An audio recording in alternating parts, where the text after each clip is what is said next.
أنا عملت كل اللي بقدر عليه.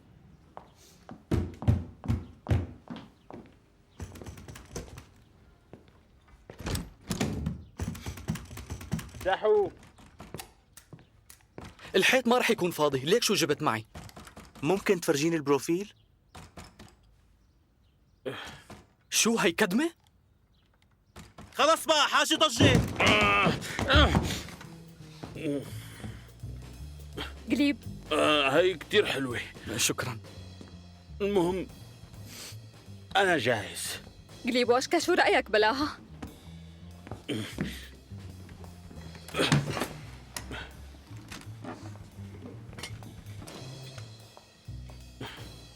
قليب واشكا لو سمحت لا. بلاها. مشان أمي أنا لازم أتصور مشان تشوفني. قليب واشكا. يا رفيق ما فيك تنزعلي الكادر. سامع شو عم يحكي هاد؟ إيه ما بيأثر، رجال أشوف وصورني. روح جيب الكاميرا وصورني. قليب واشكا. وينك كاميرتك؟ صورني. مع احترامي لحضرتك بس هيك ما رح يمشي الحال. انت شو عم تقول؟ قليب على مهلك، لو سمحت اهدى شوي. قليب واشكا لا. يا رفاق. قليب أنا بترجاك اهدى. طيب مو هي، لا هي للديكور، تركها محل. شو خلاكم تعطوه مصاري؟ لك جاوبني، شو خلاك تعطيه مصاري لزوجي؟ جاوبني ليش عطيته؟ صورني يا مصور. أي أنا أركادي ساعدني. المرة الجاية. يلا اطلع وصورني.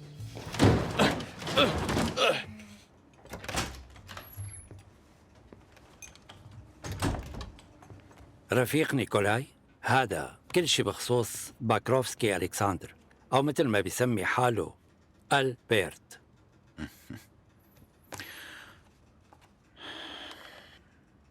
بس هدول؟ ملفه ملفت للنظر. قبل هالأسبوع ما كان بيهمنا، بس بمهرجان ال57 تواصل مع الأجانب، كتب رسالة لواحد بعدين نكر هالشي. بس من 3 أيام بالضبط بعتولنا من أمريكا المنشور اللي معك. شي حلو. ضد السوفيتية؟ شعر جريء.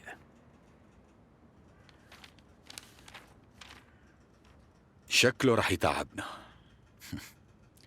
بهالحالة صار لازم نحكي مع الرفيق.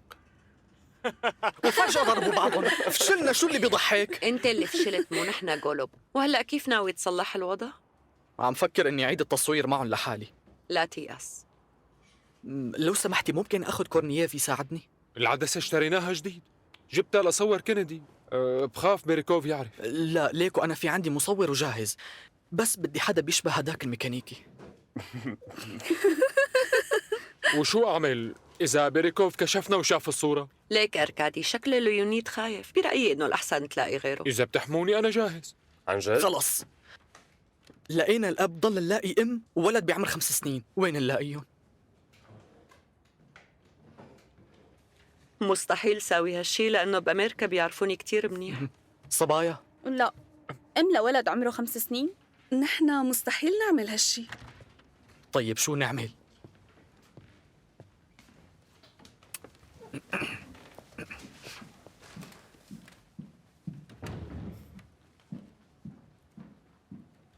لا تاكل هم أركادي، حل موضوعك عندي. انكسرت؟ لا ايه ممتاز. ولو انكسرت شو المشكلة؟ روتا بلاومنة. قالينا أنا بعرفك، ما نحن التقينا من قبل بس من زمان بجرافلي. بذكر وقتها كان في عندكم مشكلة بالشغل. على طول في عنا مشاكل. شو سبب هاي الزيارة؟ اجيت على المشغل لشوف القماش من شان فستان عرسي. ايه صح، فهمت. ألف مبروك. شكراً إليك. ممكن أحكي معك بخصوص شغلة مهمة؟ أكيد. مشان تاخد المكافآت مو لازم تسافر على نيويورك، بس كيف؟ بالتاكسي. بصحتكم. بصحتك. مساء الخير، شو الأخبار يا رفاق؟ أهلين. اسمحوا لي بس بدي أخذ شاعرنا المبدع، بدي أحكي معه على جنب.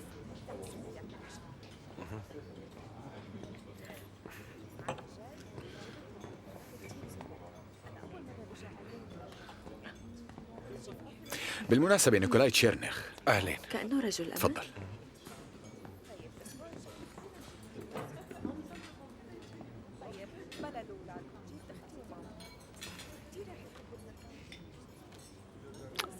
لا شيء يتعلق بالبكيني الأحمر والأبيض.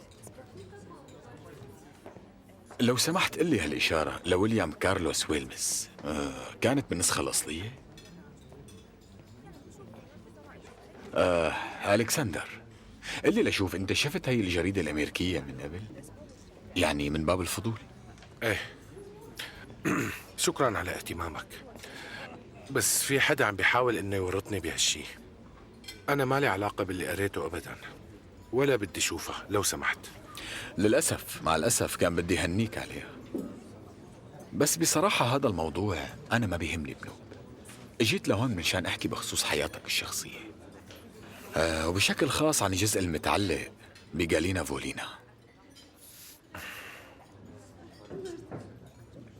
أنا ما رح خبي عليك بنوب، كنا بعلاقة وهلأ ما بقى في شي بنوب. وقتها ما كانت مرتبطة وأنا كنت عزابي كمان. إذا ضايقت حدا من دون أي قصد أنا مستعد إني روح وأعتذر. شو هالحكي هاد؟ مو هذا المطلوب. شكرا عن جد، أنا خلصت. شو رأيك تاخدها وتورجيها للشباب؟ لا شكرا لك. مثل ما بدك. أنا آسف ضايقتك مهم. لا شو عم بتقول؟ بيشرفني أقدم لكم المساعدة. إذا في عندك أسئلة تانية لسه خبرني لحتى جاوبك. مو طبيعي أبدا يا باكروفسكي، قديش أنت واحد تافه. ما فهمت عليك. لو سمحت، بدي أنينة كونياك أرمني أخذها معي. طيب بالإذن منك.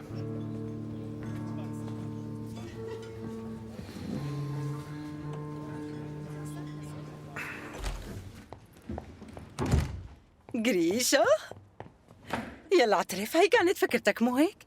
شو هي؟ ساوي حالك ما بتعرف. نائبتك طلبت مني اتصور للكتاب الجديد اللي عم تجهزه لأمريكا وانت عامل حالك ما بتعرف وعم تنكر. ما بتتخيل قد ايه انبسطت. وشو خبرتك الرفيقة روتا كمان؟ انكم عم تجهزوا منشان تنشروا كتاب بيحكي عن الأسرة المثالية. بالمناسبة بتعرف شو أهم شيء؟ بدهم بنت صغيرة وأنا اقترحت أنيتشكا. ما رح تمانع الموضوع، صح حبيبي؟ طبعا عندي مانع. مانع شو؟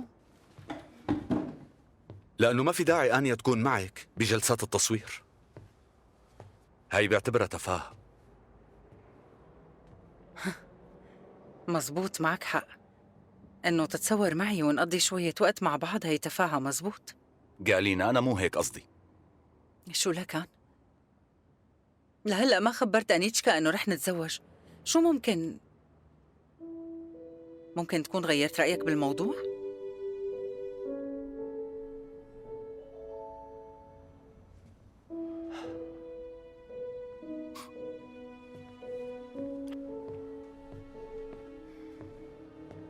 أنا آسف.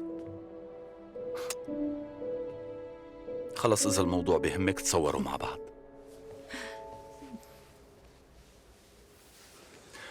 ومين رح يكون الأب؟ ولي، تعرف إنه ما خطر لي هذا الموضوع؟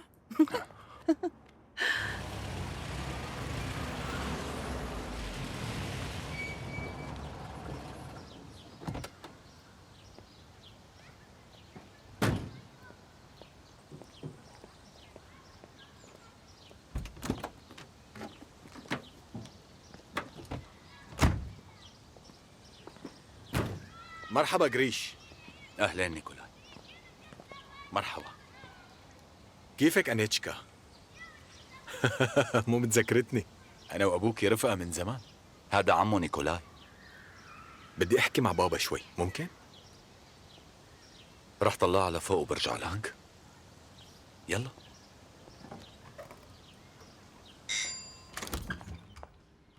أهلا وسهلا بنجمتنا الصغيرة. مرحبا، كيفك؟ أهلين رفيق. مرحبا. أهلين حبيبتي، تعالي فوتي. أهلا وسهلا. مرحبا. خالة غالينا. مرحبا. غريغوري فلاديميروفيتش، كيف الأميرة الصغيرة؟ أنيتشكا تخيلي أنا وياكي رح نصير عارضات حقيقيات هلأ. بابا شو يعني عارضات؟ ما فهمت. بعدين بشرح لك. خلوها عندكم شوي لبين ما أنزل شوف تشيرنخ. طيب ماشي. ارتاحي هون. شو؟ شكرا.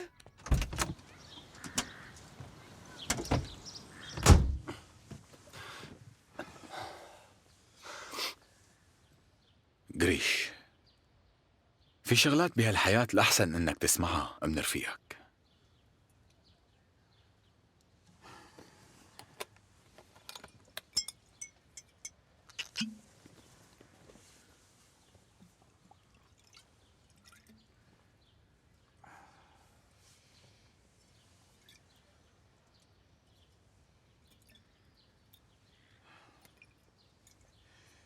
إذا كنت ناوي تكمل حياتك مع بنت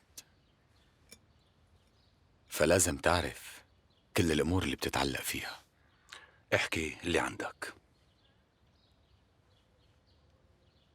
غالينا وباكروفسكي بعلاقة.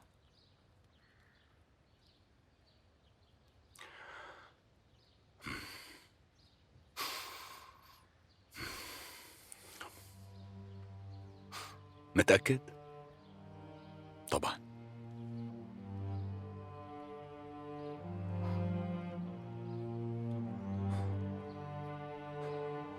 مفهوم.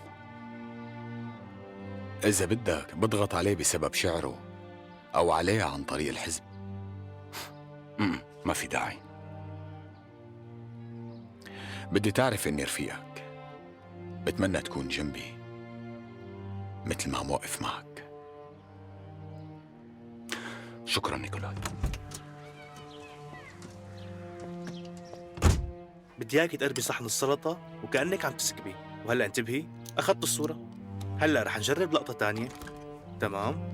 الأم هلا بتغير مكان، روحي لهونيك شوي. ممتاز. تمام. هلا رح آخذ صورة تانية من هون. الصورة من هون رح تكون بتاخذ العقل. حلو. طيب وهلا احضنوا البنت. البنت عم تطلع بماما من هون. بابا عم يطلع على الكاميرا وماما عم تطلع على البنت. ايوه ممتاز، حلو كتير. رح اخذ صورة تانية كمان. ممتاز. طيب هلا خلينا نرجع على الوضعية الأساسية لشوف أحلى. طلعوا علي شوي. تمام، خليكم ثابتين هاي الوضعية. فكرتك أول شي بدك توصل أنيتشكا، بعدين رح توصلني أنا. لا، بالأول بدي وصلك.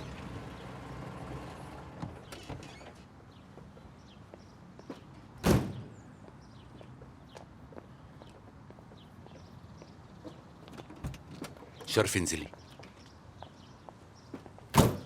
بكره اغراضك كلهم بيكونوا عندك. قريش؟ خلصنا. شو هي خلصنا؟ ليش هيك عم بتقول؟ من شان روحتك عيور مالي. قريش لو سمحت اسمعني. أنا شو اللي بدي اسمعه؟ صدقني ما بعرف كيف هيك صار. يمكن أنا كنت بلحظة ضعف. آسف غالينا، لازم امشي. قريش لو سمحت، أنا ما كنت بوعي أبداً. لو سمحت فكر بأنيتشكا، البنت تعودت علي. تتعود بلاكي. قريش بس يا قريش أنا كتير بحبك قريشة.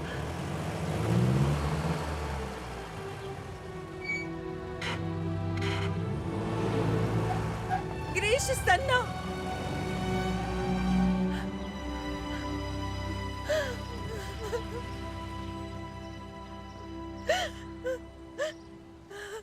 إيفان سيرجيفيتش، وصلنا نسخة الكتاب عن الأكل الطيب والصحي. وزارة الصناعات الغذائية أشرفت عليه، وعلى غير العادة مدحوا فيه كتير. حلو هالحكي. انت بتعرف منيح شو لازم تعمل فيه. عن جد رفيق؟ بس المكتوب هون مو سيء أبداً.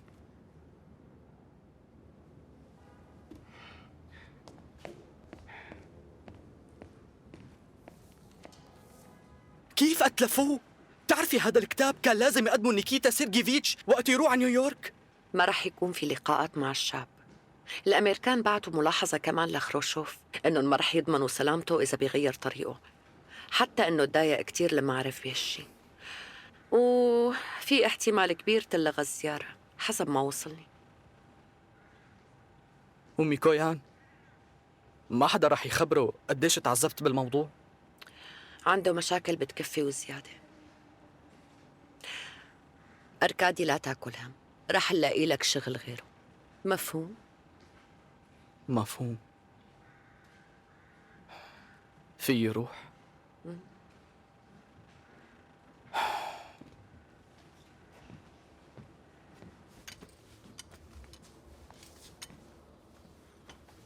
برافو يا شطورة، حطيهم هون حبيبتي.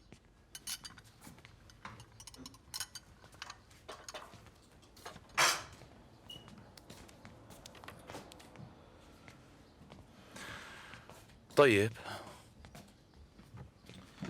وهلأ قولي لي شو نجرب؟ بابا، شو رأيك نجرب نربط شعري لفوق هي المرة؟ هذا الشي ما صعب بنوب. ايه منشوف.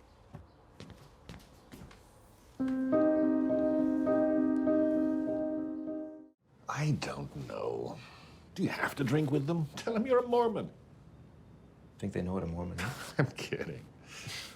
Well, listen, whenever I have to go and drink with the Ruskies, what I always do is have a lot of fatty food first. And take a few Tums, or 15. Jesus. Well, a lot of people swear by the raw egg trick. Oh, no. No. I tried that once. No, I barely made it back to the hotel. No, tomorrow I gotta be sharp. Well, yeah. You could try taking that. Succinic acid. Take one of those pills and you could survive a Rasputin orgy without getting drunk. Of course, it's Russian and it's untested. Could be side effects.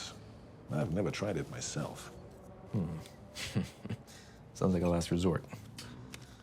But I guess I'll risk it. Good luck to you, sir. Thank you. So, what is it that brings you here?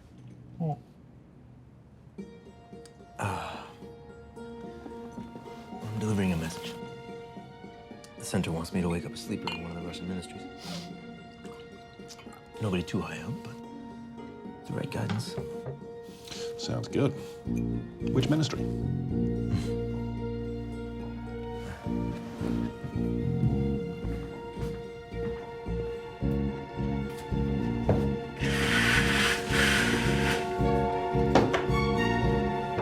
That one.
أركادي يوسيفوفيتش. نعم. لو سمحت بدي توقيع الشخص المناوب. مشان هيك أنا كان لازم ضل هون؟ مو بس مشان هيك. أنت أركادي يوسيفوفيتش صرت مسؤول هون، وهي عبارة عن مسؤولية كبيرة. بدك شاي مع الليمون أو الحليب؟ شاي لإلي؟ مع ليمون وسكر. ولو سمحتي حولي لي كل الاتصالات لعندي. ايه أكيد، بس حدا يطلبك.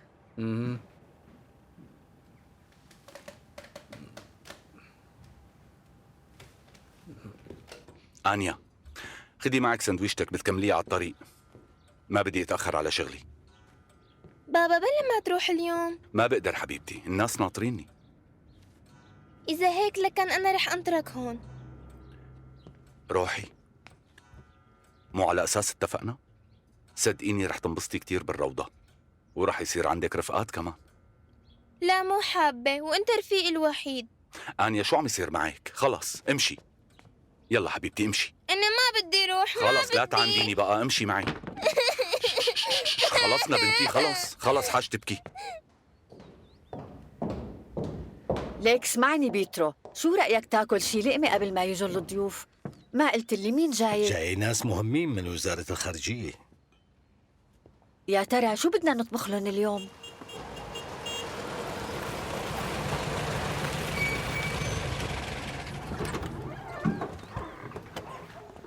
مرحبا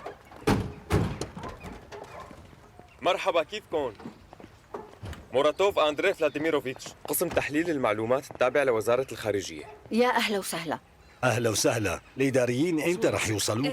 نحن رح نبلش اليوم بدون هي البروتوكولات. يونو بتضحك شوي. بس أنا جهزت لكم السفرة جوا. خدلنا كمان. بس نحن متفقين اليوم إنه يكون النشاط خارجي. إيه نحن عملنا حسابنا وجهزنا القعدة على البرندة. نزلوا الأغراض وحطوهم هنيك. ايه ماشي. وين قصده؟ يا ترى في عندكم منقل للشوي؟ نحن منجيبها جاهزة، لهيك ما فينا نساعدكم. لا تاكلي هم، نحن معنا كل شيء. يونوف. نعم. تعال اشتغل شغلك. ماشي. عشنا وشفنا. على فكرة على هي الطاولة تعشى ناس كتير مهمين. بعتذر، بس وين بدي احط هدول؟ لا ما رح أرضى. بالنهاية هي مو مشكلتي، إذا مريضة فيبعتوا وحدة غيرها. ايه بس أنا ماني بحاجة مربية. هي مو مريضة. بغض النظر. طيب وشو مشان الدواء؟ أنا باخده. طيب كيف بتسخن الأكل؟ بسخن لحالي وباكل. اليوشا دبر حالي روتا. مزبوط، بس أكيد ما فيك تعمل مساج لحالك. مو مشكلة، بأجل المساج للمساء. اجوا لحتى ياخدوكي. لا ما بدي روح، طلع أقول للشوفير إنه يروح. لا تفكري بهالشي. معقول؟ اشتغلتي لتظبطي لقاء مع الأمريكان وبالآخر ما تروحي؟ إيه وشو فيها؟ بالنهاية هو رح يكون لقاء مانو رسمي، يعني لقاء بدون مدراء وبدون بروتوكول. ايه مفهوم، بدون مدراء ولا بروتوكولات، معناتها هي عبارة عن حفلة شرب. مو حفلة شرب، هي نزهة. حاليا هدول الأمريكان ولا شي بنو، بس بعد 10 سنين رح يكونوا بمناصب مهمة، وبيكونوا شبابنا وقتها ترفعوا أكيد، وهذا الشي رح يفيد لبعدين بالمفاوضات الدولية، ووقتها رح يلتقوا كأشخاص بيعرفوا بعضهم منيح، ورح يقضوا وقت كتير حلو سوا. ايه تماما، ومرتي ما رح تروح لقاء مثل هاد ولا بأي شكل. أنا بهتم بحالي، لهيك روحي هالمشوار وجيبي لي مشاوي معك. لوقتها بتكون بردت. أصلا بحب المشاوي باردة. مفهوم. كل شوي بدق لك وإذا في شي برجع. رح ضل قاعد جنب التليفون.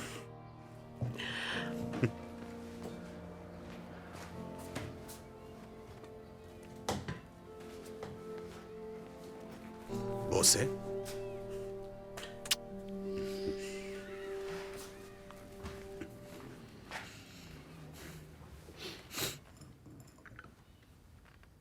تونيا، برأيك شكلي ظابط شي؟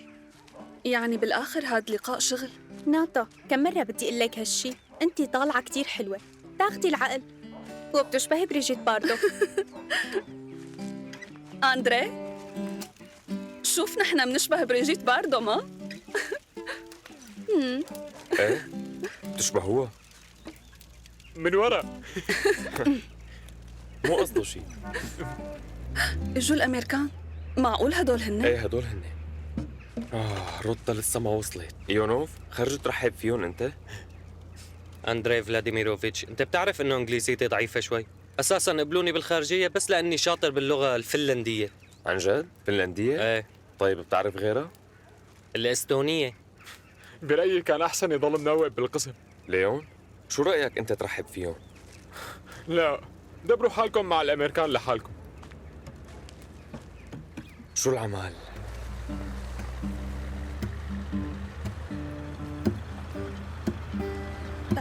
مستقبلهم معهم. نادا شو معنى مرحبا أنا بالإنجليزي؟ ما بعرف أحكيها.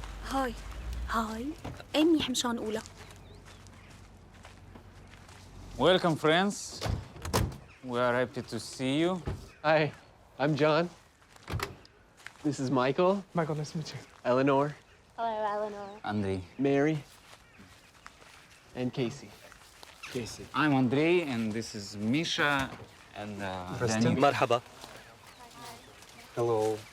Hablo español, señorita. لا شباب بس فيكم بقدر بحكي تساعدونا روسي. بتنزيل الاغراض؟ ممتاز. لأنه شعري يا سنين بيضيع بالترجمة. رح أقول لك شيء، اسمعي. أتذكرون أين شو كنت؟ هالصدفة الحلوة هي؟ بتحكي روسي؟ يا ترى ممكن تساعدينا وتترجمي لزملائك؟ ايه اكيد. تفضلي معي. الجو حلو اليوم. ايه عن جد.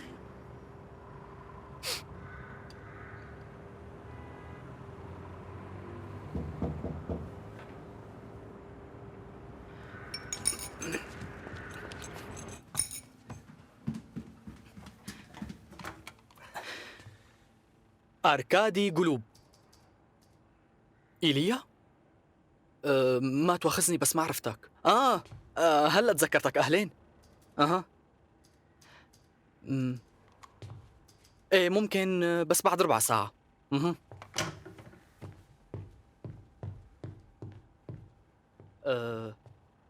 ناديجدا بيتروفنا ممكن روح عندي شيء مهم. ما رح طول لو سمحتي.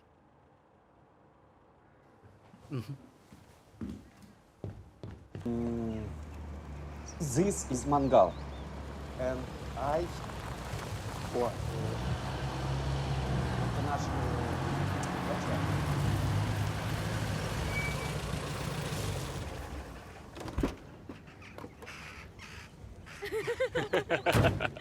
أندري، لك مين وصل أخيرا؟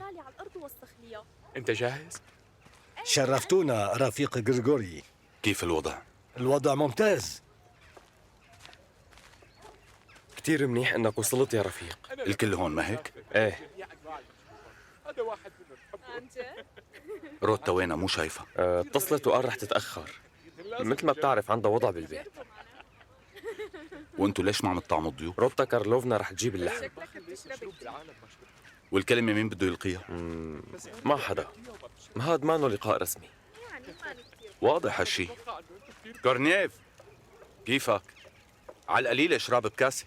هالتصرف مو حلو قدام الأنسة. غريغوري فلاديميروفيتش، هي ماريا. وبالمناسبة بتعرف روسي كتير منيح. ناديلي ماريكا تشوري. ماريكا، هاد بيكون مديرنا، رئيس قسم تحليل المعلومات عنا. غريغوري بيريكوف. كأنه كنيتك هنغارية؟ ايه خلقت ببودابست. انت رحت على هنغاريا؟ ايه بال 45. بال 56. ليش غير شو صاير معك انت؟ إيليا؟ وبالاخير زبطت معي. يا اهلا وسهلا. أهلين. ما عندي وقت فأحكي بسرعة. أركادي قلوب بيشتغل بالدبلوماسية السوفيتية. ستانيسلاف بيمينوف معه دكتوراه، هو دكتور بالعلوم وهو حاضر ومستقبل علم الوراثة السوفيتي. إنسان كتير ذكي. شو عم بتقول؟ لا تبالغ لهي الدرجة. أركادي ليك شو رأيك نجدد البيرة مرة تانية؟ مشان هيك جبنا لثلاثتنا. طبعا. لحظة بس. اسمعني لا يغرك شكله هيك أبدا. بيمينوف عبقري، وهلأ هو ناطر يصير المؤتمر ببرينستون. المجتمع الدولي كله خايف منه إذا رح يحضر هذا المؤتمر.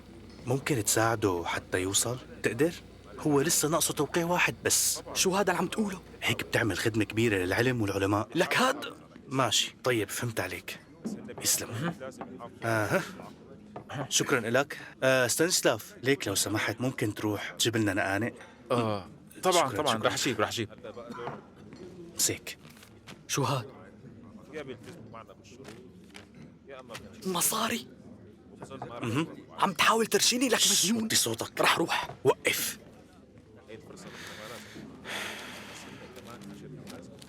رح اقرا لك. انا غولوب اركادي يوزوفيتش، ضيعت بميدان سباق الخيل بطاقتي الحزبيه واللي رقمها مكتوب هون.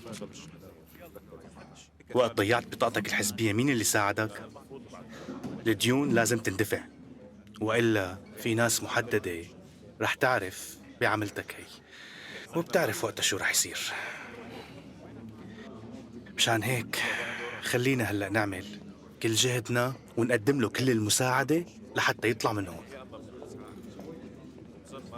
ليش عم تطلع فيي هيك؟ أنا هلأ عم أعمل شي منيح إلكن اثنيناتكن. بعدين نحن عايشين بزمن الشيوعية يا صديقي. هلأ الكل بده مصاري، بتروح بتجيب تياب جديدة وهدية لرفيقتك. عيش حياتك. هي النقانق. بروفيسور هلأ أمورك تمام، كل شي صار جاهز. وهلأ أعطيني الجواز. ايه لحظة. تفضل. شكرا.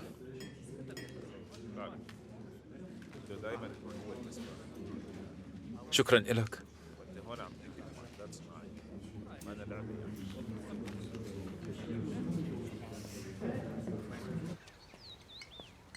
أهلين يا رفيق.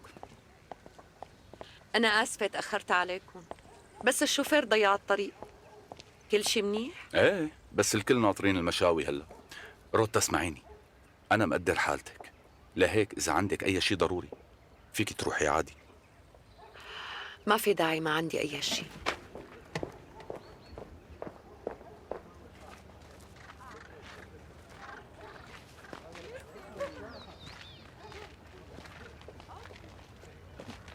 ماريكا، بتمنى تعجبك هي الباقة.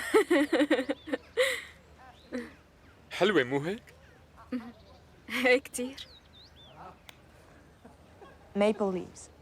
ايه هي قيقب، في شعر عن هذا الشيء رح يعجبك كتير. أنت قيقب الساقط، قيقب المتجمد الذي يقف متأرجحا وحضور. هلا مديركم بريكوف عنده أولاد؟